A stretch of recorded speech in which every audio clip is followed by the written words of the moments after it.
को ब्रिज किशोर best classes में आप लोगों का स्वागत है। आज हम लोग तत्वों के निष्कर्षण एवं सिद्धांत के बारे में जानेंगे। सबसे पहले हम ये जानेंगे कि तत्व क्या है। तत्व वह शुद्ध पदार्थ है जिसे हम किसी भी यांत्रिक या भौतिक विधियों की सहायता से दो भिन्न पदार्थों में विभक्त नहीं कर सकते हैं। अर्थात कहा जा सकता है कि तत्व वह शुद्ध पदार्थ है जो एक ही प्रकार के परमाणुओं से मिलकर बना होता है। एक ही प्रकार के परमाणुओं से मिलकर बना होता है जैसे helium, neon, argon, sodium, lithium, zinc. इसे हम किसी भी भौतिक या यांत्रिक विधियों के द्वारा दो या दो से भिन्न पदार्थों में हम विभक्त नहीं कर सकते हैं। अब यह हम जानेंगे कि ये तत्व जो हैं प्रकृति में मुख्यतः किन किन रूपों में पाए जाते हैं, किन अवस्थाओं में पाए जाते हैं। जी हाँ, जो तत्व होते हैं वे प्रकृति में मुख्यतः दो अवस्था में पाए जाते हैं, मुक्त अवस्था एवं संयुक्त अवस्था में। जो तत्व हैं पृथ्वी में मुख्यतः दो अवस्था में पाए जाते हैं, मुक्त अवस्था एवं संयुक्त अवस्था। मुक्त अवस्था में सोना, प्लेटिनम,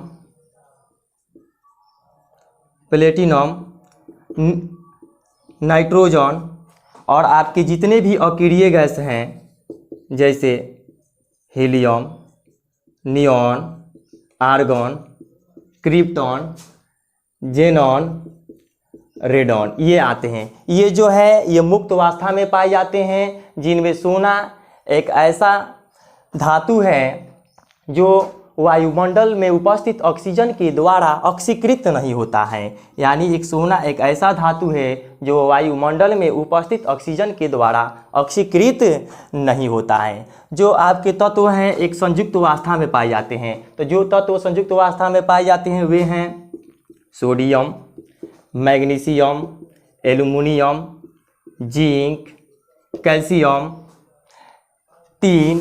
ये जितने भी तत्व हैं ये जो है प्रकृति में मुक्त अवस्था में पाए जाते हैं। जैसे सोडियम जो है NaCl के रूप में पाया जाता है, सोडियम नाइट्रेट के रूप में पाया जाता है। जो मैग्नीशियम है डोलामाइट के रूप में पाया जाता है। एल्युमिनियम कोरंडम के रूप में पाया जाता है, Al2O3। बक्साइट के रूप में पाया जाता है, Al2O3 2H2O। कैल्शियम है जो सल्फेट के रूप में पाया जाता है, जैसे CaSO4 कैल्शियम सल्फेट। कार्बोनेट के रूप में भी ये पाए जाते हैं, CaCO3। ये जो है ये संयुक्त अवस्था में जो तत्व पाए जाते हैं जैसे आपका sodium, magnesium, aluminium, zinc, calcium और टीन है। अब यह हम जानेंगे कि जो तत्व हैं वे कहाँ कहाँ पाए जाते हैं। जो तत्व हैं वे कहाँ कहाँ पाए जाते हैं। तो जो तत्व है कहाँ कहाँ पाए जाते हैं। तो देखिए तत्व जो है मुख्यतः वायुमंडल एवं पृथ्वी के भूपर्पटी में पाए जाते हैं। अभी हम जानेंगे कि जो तत्व हैं दो जगहों पर पाए जाते हैं। पहला है वायुमंडल में तत्व पाए जाते हैं, उसके बाद पृथ्वी के भूपर्पटी में। हम लोग जानते हैं कि जो पृथ्वी की सबसे ऊपरी पटल जो है जिसको भूपर्पटी कहा जाता है और उसको एक अन्य नाम जैसे सियाल के नाम से जाना जाता है, सियाल शब्द से यह हमें बात इंडिकेट होता है कि सी से सिलिकॉन और ऑल से एल्युमिनियम। अर्थात जो पृथ्वी के भूपर्पटी में मुख्यतः जो धातु है एल्युमिनियम सबसे अधिक मात्रा में पाई जाती है। एल्युमिनियम जो है सबसे अधिक मात्रा में पाई जाती है भूपर्पटी में 8.1%। उसके बाद भूपर्पटी में पाया जाने वाला दूसरा सबसे अधिक मात्रा में धातु लोहा है Fe जो 5% है। उसके बाद कुछ तत्व जो है वायुमंडल में पाए जाते हैं, जैसे ऑक्सीजन हो गया, नाइट्रोजन है, हीलियम है, ये है। अब हम जानेंगे कि तत्व के निष्कर्षण से क्या समझेंगे। अब हम जानेंगे कि तत्व के निष्कर्षण क्या है।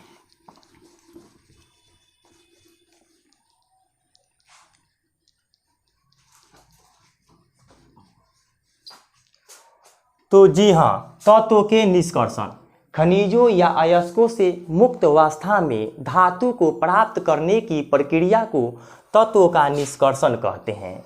क्या बोले?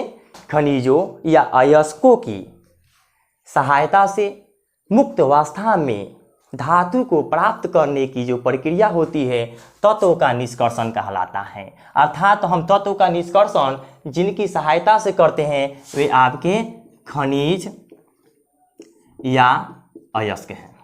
खनिज या अयस्क हैं। तो हम सबसे पहले यह जानेंगे कि आखिरकार खनिज क्या है। इसके नाम से ही यह देखने में पता चलता है कि ख से मतलब खोद कर, नी मतलब निकाल कर, ज मतलब जमीन। इस प्रकार हम कह सकते हैं कि वह पदार्थ जिसे जमीन से खोद कर निकाला जाता है उसे हम खनिज कहते हैं। वह पदार्थ जिसे हम जमीन से खोद कर निकालते हैं उसे खनिज कहते हैं। इसके पहले मैं बताया था कि जो तत्व हैं संयुक्त अवस्था में पाए जाते हैं। तो तत्व जो संयुक्त अवस्था में पाए जाते हैं और जिस रूप में पाए जाते हैं उन्हें भी खनिज कहा जाता है। तत्व की एक अपनी क्रिस्टलीय संरचना होती है। खनिज की अपनी जो है एक क्रिस्टलीय संरचना होती है, क्रिस्टलीय संरचना होती है। और खनिज में आपके MgCO3, ZnSO4, Al2O3, 2H2O, SnO2, PbO, HGS, ETC आते हैं। यानी खनिज में MgCO3 magnesium carbonate, ZnSO4 zinc sulphate, Al2O3 2H2O, bauxite, SnO2 tin stone, PbO lead oxide, HGS hydrargyrum sulphide जिसको सिनेबार भी कहा जाता है, सिनेबार भी कहा जाता है। अब यह हम जानेंगे कि अयस्क क्या है। तो जिन खनिजों से धातुओं का निष्कर्षण आसानी से तथा कम खर्च पर किया जा सके, जैसे अयस्क जो है जिन खनिजों से धातुओं का निष्कर्षण आसानी से तथा कम खर्च पर